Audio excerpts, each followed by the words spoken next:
मग हो बोलू नका का बस ते वाढणार नाही आणि त्याच्यामधनं असणारा योग्य तोडगा निघेल आणि महाराष्ट्राची शांतता ही जशीच्या तशी राहील हे पाहणं आहे ही आमचं नवीन वर्षाचं संकल्पना आहे. तुम्ही काल पवार साहेबांना भेटलात अशी चर्चा सुरू आहे, काय चर्चा झाली? माझं म्हणणं असं आहे की आम्ही आता असताना एकत्र येणारच आहोत. त्याच्यामुळे औपचारिक अनौपचारिक रीतीने कुठे कधी नाही कधीतरी भेटणी होणारच आहे. त्याच्यामुळे स्पेक्युलेशन करण्यामध्ये आता काय अर्थ राहिलेला नाही.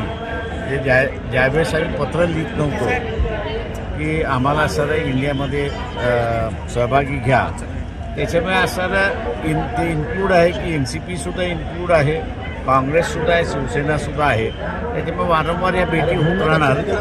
इंडिया आघाडी भेट तर निश्चितपणे आपल्याला सांगेल. इंडिया आघाडीत कधी प्रवेश?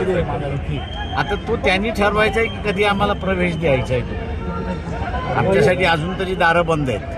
आता संजय राऊत यांनी देखील सहमती दर्शवलेली आहे. असे इंडिव्हिज्युअल सहमती नाही ना, इंडिया आघाडीची सहमतीचा प्रश्न आहे. कोणाचा विरोध होतो मला माहित नाही.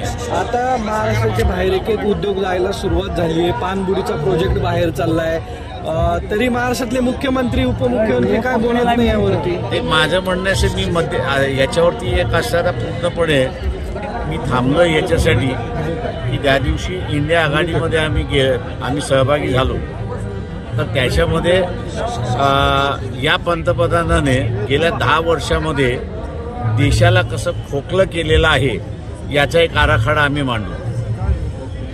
राज्य सरकारमध्ये पण सर आहे असं काही? आता तुम्ही या ठिकाणी आलेले आम्ही आता असणारं जे आहे त्याच्यामध्ये एक आहे की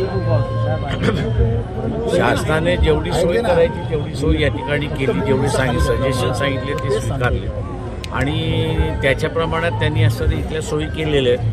त्याच्यामुळे महाराष्ट्र शासनाचं आजच्या संदर्भातल्या ज्या योजना आहे भीमा कोरेगावच्या संदर्भातल्या ज्या आहेत त्या माझ्या अंदाजानं व्यवस्थित त्यांनी राबवल्यात असं मी त्या ठिकाणी म्हणतो.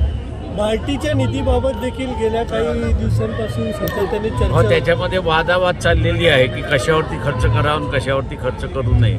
हा वाद चाललेला याची मला जाणीव आहे. ठीक, थँक्यू. लोकशाही मराठी ऐका, पहा, जागरूक रहा.